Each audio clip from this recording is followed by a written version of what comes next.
call me Jen. Welcome back to my channel, or welcome if you're new. Hi, hello, welcome to the start of another weekend vlog. It is officially Saturday, and I am here. I've had a morning. It's only like, what, 2? I don't even know what time it is. I was up this morning, and I went out for breakfast with my friend Cass, who's my best friend from high school. We got to catch up, because she lives out of the city now. So, you know, gotta catch up with her. Had like, it was almost 3 hours we were there, which was amazing. And then I had to go do a bunch of grocery shopping and gas, and I ran out of blood sugar halfway through, so I was like, I need food. It was a whole mess.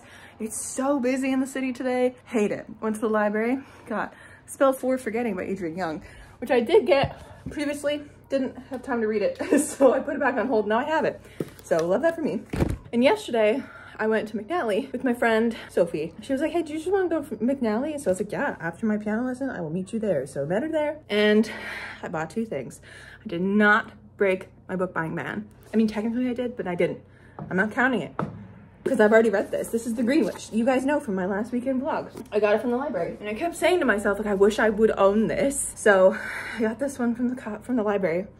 I picked this up yesterday so that I have my own copy. I can make notes and stuff. Love this. For me. I also picked up this absolutely beautiful little itty bitty, absolutely gorgeous notebook. I'm obsessed with this little notebook. It's plain, there's nothing in it, there's no lines, but I am going to use it for Mary's spell book. I'm gonna like make it myself and like use this for that, because I think that would be on brand for myself, and also a very fun activity. Oh, that's so satisfying. Oop, I ripped it. Hold on. No sticker residue. Oh, hold on. One last little bit. Boom. No sticker residue. Gorgeous, gorgeous, gorgeous. But yeah, that's what I got yesterday. Yeah, today's just been a day running around. And tonight I have my friend's birthday, which is a potluck. So I have to make something today between now and then. And it is 2-ish. And I'm so done with today. I just want to sit on my couch and do absolutely nothing. So I'm gonna take a break from running around and doing things, and just sit and enjoy a little bit of content, and then I will bake and do all the stuff that I'm doing and get ready and go. She wanted us there for 5, but it sounds like literally no one is gonna be there for 5, so I'll aim for like 5:30, just so that she has someone there. What am I gonna be reading this weekend? That's a great question. It's already Saturday, and I don't really know what I'm gonna be reading. I do know what I want to be reading, so I guess that's like numero uno. Also, a Little Luck comes out as of today in 5 days. Freaking the shit. I'm just freaking out, man. Freaking the fuck out. Okay. So I think if I want something really quick, I think I'm gonna read Thornhedge by T. Kingfisher, because this is on my TBR for the fall, and it's little, so I might grab that. I also have the audiobook from my library for Night Film by Marisha Pessel, which might be interesting, because I know that this is a very visual novel. There's a lot of stuff going on in here, so I'm wondering how they do it audibly. So I think I'm gonna tandem read it like I usually do, but I would really like to read this at some point. I've been kind of freaking myself out for the past few days. So if you guys know anything about me, one of my weird little guilty pleasure watches is ghost hunting shows, but like the funny ones, like the Ghoul Boys, like Shane and Ryan that used to do BuzzFeed Unsolved, and now they do Watcher with Ghost Files. I love that shit so much. I love watching it. I love seeing them go to see these haunted ass places and whatever. And the other day at work, I was like looking for something to watch as I was working, just to have on in the background on my phone. And I ended up seeing on my homepage a Selena Spooky Boo, who is a Canadian TikToker. You guys probably know her because she's on TikTok. She's a sleepwalking girl. She's got like the sleepwalking videos. That's what she became like famous with. And Call Me Chris. They're like a duo channel. There's not a duo channel, but they're like duo series where they've done like ghost hunting stuff. So I've been watching their stuff, and I genuinely, like, I don't know if I believe in ghosts, but some of this shit, like I can watch it all day and be totally fine. And then I watch it at night and I get so freaked out. And of course I'm watching these till like 1 in the morning because I can't stop. I'm addicted to them. So that's what I've been doing. I'm freaking myself out, but it's great for spooky season because it is already halfway through October. How we got here, I don't know. But yeah, I think that would be kind of a fun, like spookier read to go through. And I also have The Death of Mrs. Westaway, which I think if I had all the time in the world, which I really, really don't, I would be reading like all of my crime stuff this weekend, because I like really want to get into like some spooky moods, because I also have The Nesting by CJ Cook over there, which is like a gothic situation. I'm gonna try to read something this weekend because I haven't been reading a whole heck of a lot in October so far. I mean, I have, but I haven't. Like, I feel like I haven't really gotten into anything that I really, really love yet. We shall see how this weekend goes. Tomorrow is a nothing day. I am not moving from my couch. I have been so busy. Work has been crazy for September and October, as you guys know. I've been mentioning it in every video. And this past week, I not only had a date on Wednesday, but then I had to see my friend Sophie on Friday. I was supposed to have a work lunch on Friday, but it was moved because my boss is sick. And then I had breakfast this morning with Cass, and then I had my friend's party tonight. I am so tired of seeing other people. I need to sit and do nothing. Like, this is a weekend that I wish was a long weekend so that I could have like an extra weekend day, because I know like it's already halfway through Saturday. This weekend's gonna go by too fast, even though I was up at like 8 this morning, which never happens, but breakfast was amazing. So anyways, that's what's up. That's what's happening. Hello, welcome to the vlog. I'm so excited to be here. It's release week, I guess, as this going up. It's 2 days, when this goes up, it's 2 days away from A Little Luck being out in the world, which is absolutely bananas. Bananas, eeples and banunus, bananas, you know? So that was a really niche reference. I'm gonna take my jeans off, get cozy for just a second, and then deal with everything else as the day goes on. Welcome to the vlog.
Hello, my lovely friends. Happy Sunday. I am here just about to run out for 2 reasons. Very exciting reasons. But I wanted to pop in and say hello. I have started reading The Death of Mrs. Westaway, and I'm 189 pages in.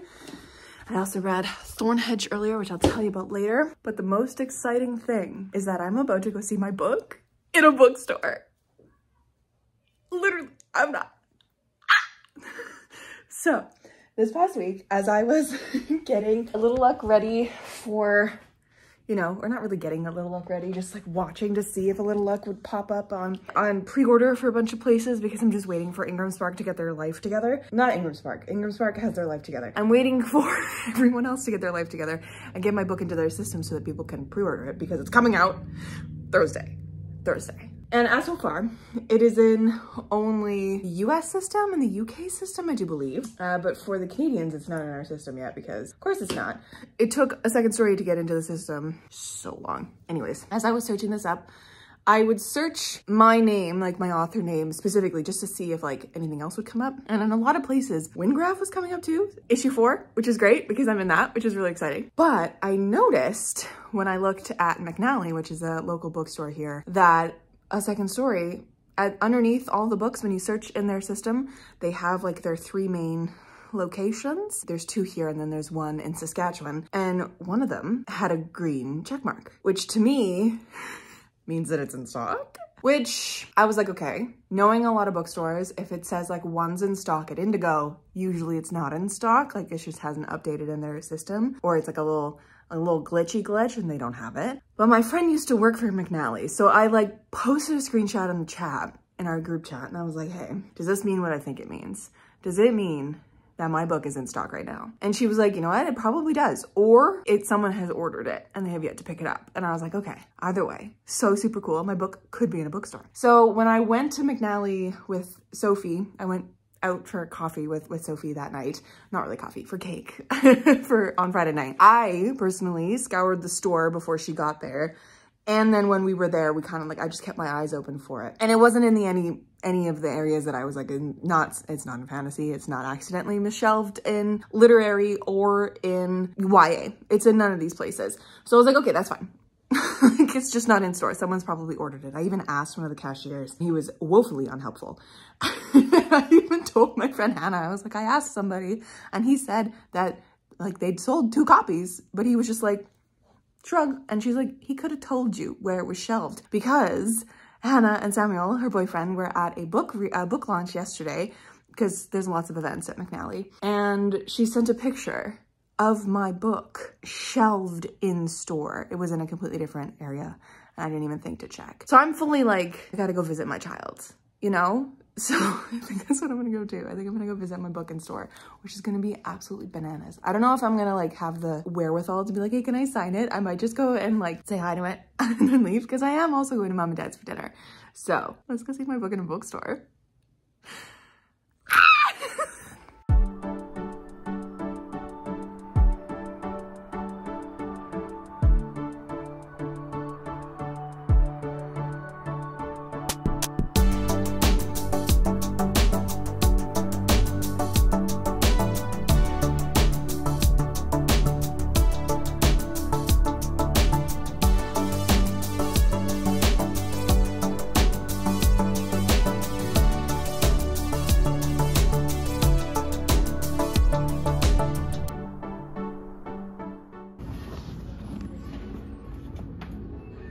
So cool. There you go. Thank you.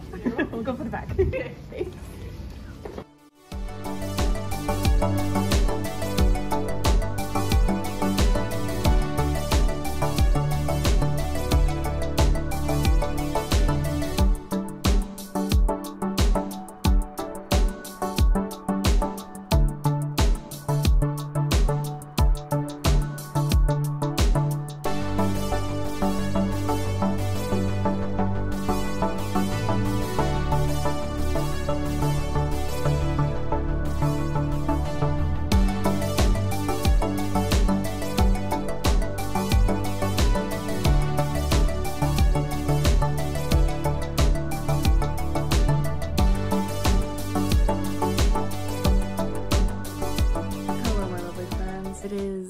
Like 1:30 a.m. probably later than that. I need to go to bed. I'm tired. I am so worn out from this weekend and this past week, and this week coming up should be okay. I'm just trying to think, like work should be more chill than it has been. Teaching, and then my book comes out on Thursday, so maybe it won't be more chill at all, because holy shit, my book comes out on Thursday. And I have my friends over on Friday. I wanted to pop in because I realized earlier that I didn't talk about the books at all that I was reading. So let's do some of that now, shall we? Thorn Edge by T. Kingfisher. This was mediocre for our T. Kingfisher. Maybe I read her like 3 best books right off the top, with Nettle and Bone, What Moves the Dead, and Sword Heart. Those 3 are just bangers. And then Clockwork Boys and this one were just kind of I mean, this one's better than Clockwork Boys, I will say that. It is beautifully written. And it's a really interesting little take on the story of Sleeping Beauty, which is interesting. So it follows this little fairy being named Toadling, who was originally born as human. She was the daughter of the king and queen that was swapped out with a changeling, and she was taken to fairy and grew up there and then trained to be something, and then brought back to her father's court literally 5 to 7 days after she was born in human world, because time in fairy is very slippery. So she comes back and she is supposed to give a gift to this changeling girl that's supposed to like be binding and magical, that is supposed to stop her from doing any harm. That's like what the magic is supposed to do, but she messes it up royally and she doesn't say the right words, so the spell backfires and Toadling ends up having to like live at court and like try her best to stop this changeling child from destroying everything around it and hurting everybody and, you know, sociopathic tendencies. I did see a TikTok, I cannot remember the creator who did it, and I'm gonna have to go search for it, about this book and about the myth.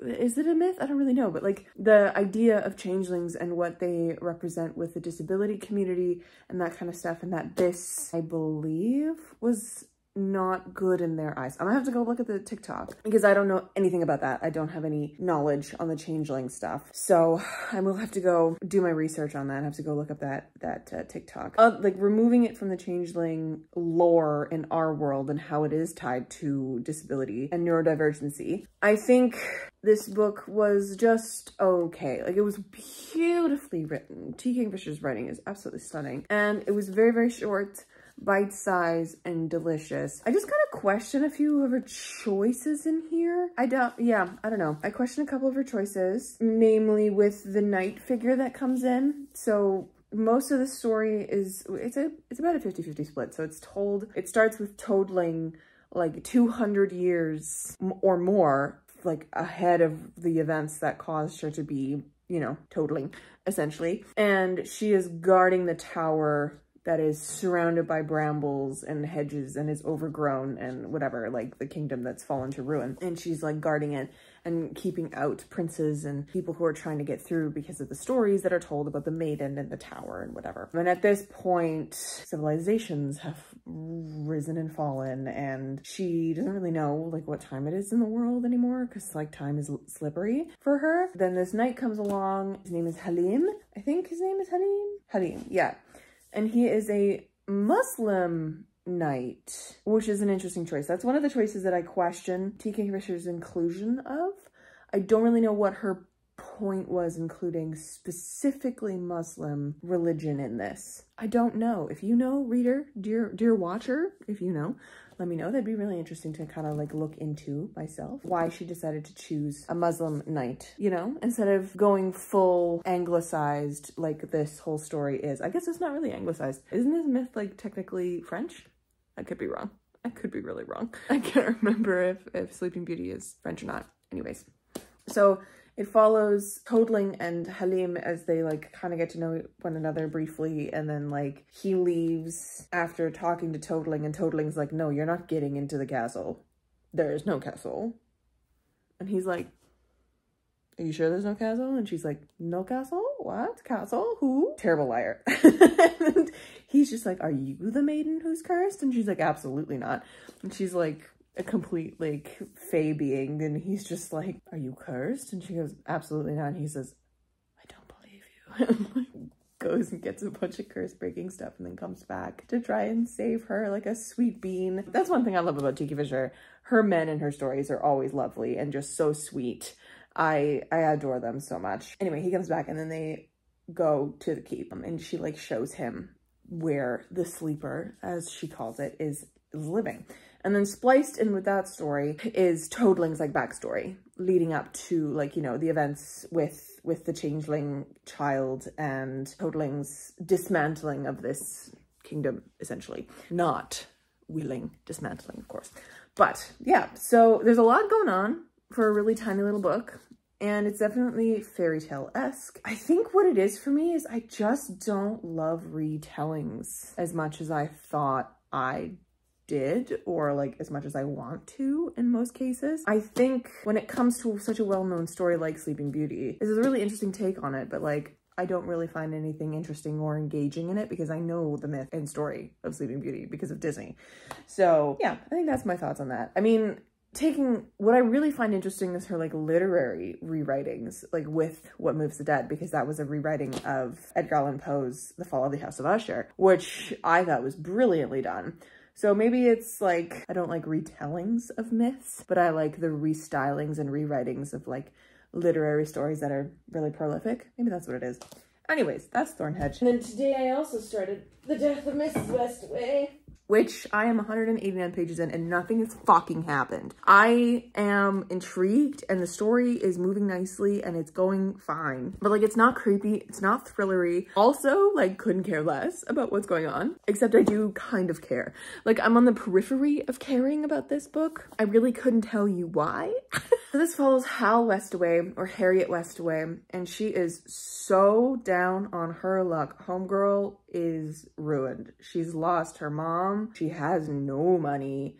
She's picked up her mom's like tarot card reading at the Brighton Pier, and she's barely making it by, so much so that she had to go find like a loan shark and is now tied up with that. Is it a loan shark? I don't know. She now owes like $3 grand to these debt collectors, if you will. She has no money. She's not making no money either. She doesn't have like a proper job. She's just being a tarot card reader, and homegirl's like struggling.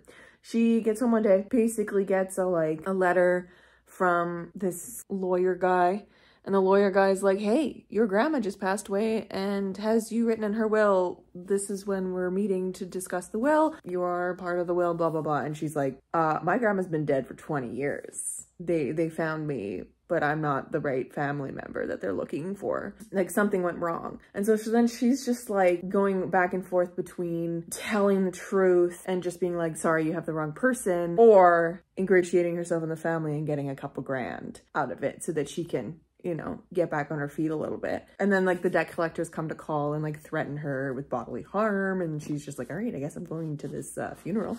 And that's where she is now. She's ingratiated herself as part of the family, as being the long lost granddaughter of this Mrs. Westaway, hence the death of Mrs. Westaway. She's the long lost granddaughter of a daughter of this family who like ran away and disappeared, and no one knows like really what happened to her. I'm already seeing like the fact that the family didn't know what happened to this daughter who went missing. Her name is Maud. So she's probably not actually dead, and she's probably still out there. So she's probably going to come back in the story in some kind of way, and it's going to be spooky and scary, and then all the shit's going to fall out from underneath our protag. I also think that Maggie, or Margaret, our main character's mom, has ties to the family somehow, which like I thought this from the beginning, which is also kind of confirmed in one of these like journal entries, because interspliced in the story are like journal entries from like a first person point of view, and you kind of think it's Hal at the beginning, but as you move forward, you're like, oh, no, this is like someone else. And then you get a name drop and you're like, oh, it's Hal's mom. And so that's a thing. She's also gonna just have the shit knocked out of her again, which I'm just kind of sad about reading stories about women who are just so down on their luck. It's just not the vibe right now.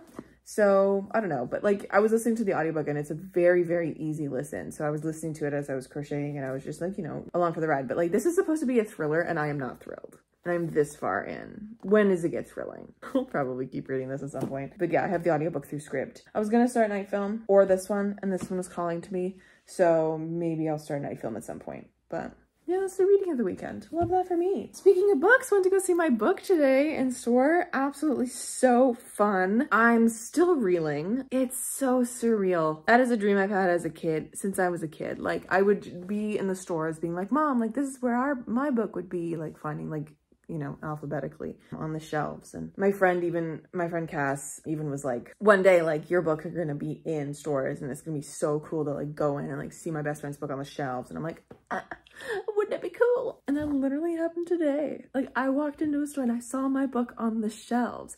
And like, I know my book has been in a bookstore in the States called A Room of One's Own, which is a queer-run bookstore and very, very trans-centered, and it's an amazing bookstore. But I'm not down there in the States, so I can't go and see my book in the store, you know? Which is, that is a dream of mine. So I think it's so cool. And now, because I've seen Rebecca Thorne's books, Cancel Treason Without Tea, occasionally in my Indigo. I know she was just picked up by Tor, but like Tor is releasing that edition of it in 2024.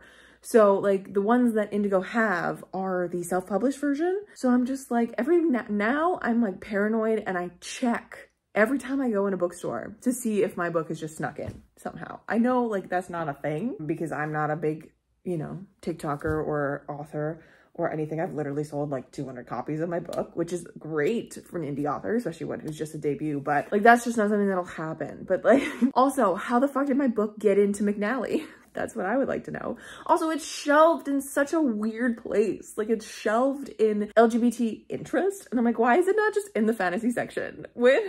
So maybe I gotta check my tags on Ingram Spark. I also noticed it is priced at a ridiculous number. It's priced at like $37, which I'm like, fucking hardcovers are priced at that price. What's happening? So like I told my friends that, I was like, what the fuck? Because when they bought the book from McNally, they bought it for like $26, which makes sense from like, you know, markup from an indie bookstore so that they make money. But my friend like went into the system because she used to work for McNally and she can like still get into the system to see like the back door of stuff into the Ingram system. And she was like, yeah, it's going off of the US pricing of $28, which is Canadian $36 because our fucking dollar is insane. And I was like, what the fuck?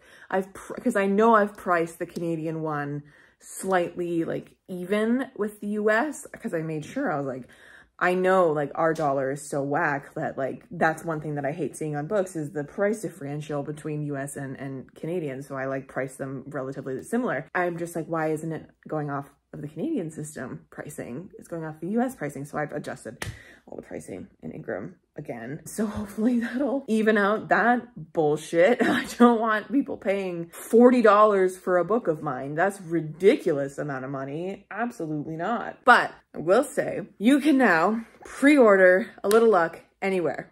Anywhere. My friend found it in the Canadian system. So hopefully in the next couple days, it'll be up on Canadian Amazon as well. But it is in the Ingram system and I can find it on McNally as well. A Little Luck is up in McNally as well, which the price is also ridiculous for that. So I went in and adjusted it too because I was like, that's fucking, no one's gonna be paying over $30 for a fucking paperback indie book. No, I changed the pricing for that. But yeah, it's in the Ingram system. So you can pre-order Little Luck from your local indie store. Hopefully it goes into Amazon real soon. Like the listing is there, but it just says paperback currently unavailable. We don't know when this is going to become available. And I'm like, fucking, it's in the system. Amazon, get your shit together. I know the Ingram to Amazon system is so fucking whack. Who's to say? But I mean, like it literally comes out for me in 4 days. For you guys, when this goes live in literally like 3 days. Freaking out. So that was my day today.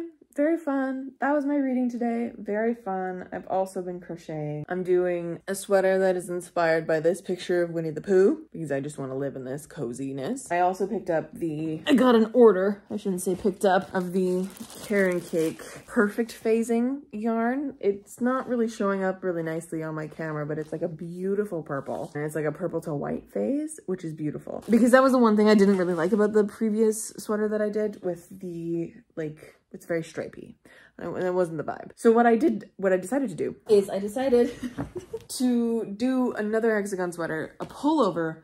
I'm going to be doing a hoodie version this time with Winnie the Pooh inspired vibes, fall Winnie the Pooh, if you will, with this. So here's one of the panels already done. So it's a purple to white phasing. We love it. It's so pretty. And this yarn is so soft. I will literally not be able to work with any other yarn ever anymore because the Karen Cakes are so soft. This one specifically is the Colorama Halo yarn, if you're interested. The previous one that I used was a Cloud Cake. Anyways, you are not here for this. It is almost 2 in the morning now. I haven't talked to you guys all day. I have to get up and do work tomorrow. I gotta go to bed. But anyways, friends, that is the update. That's what's up. What a day. That was my Sunday. Good night. Hello, friends. Happy Monday. I forgot to close out this vlog.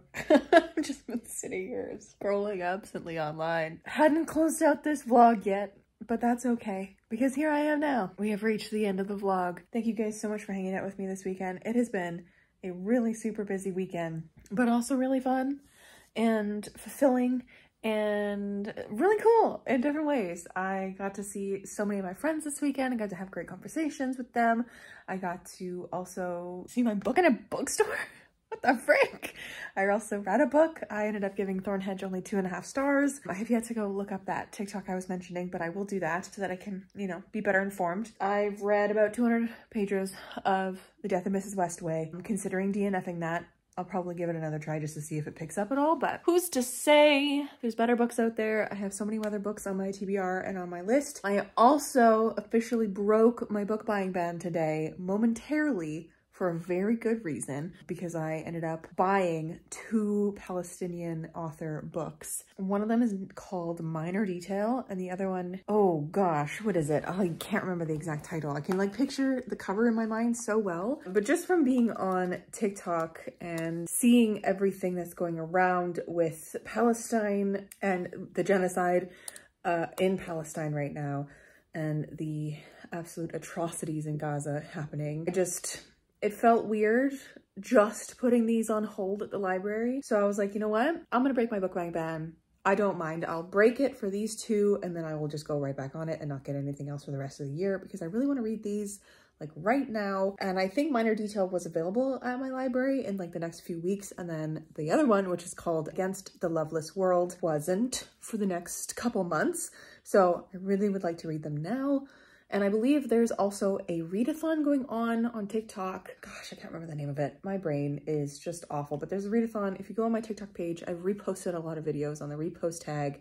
So definitely go check those out for information and resources and that kind of a thing. One of them just talks about the readathon and it's for Minor Detail. And I really would like to read that during that readathon and participate in that readathon. But anyways, I did that today. Broke my book buying ban to thus go back on my book buying ban real quick. But I don't really mind.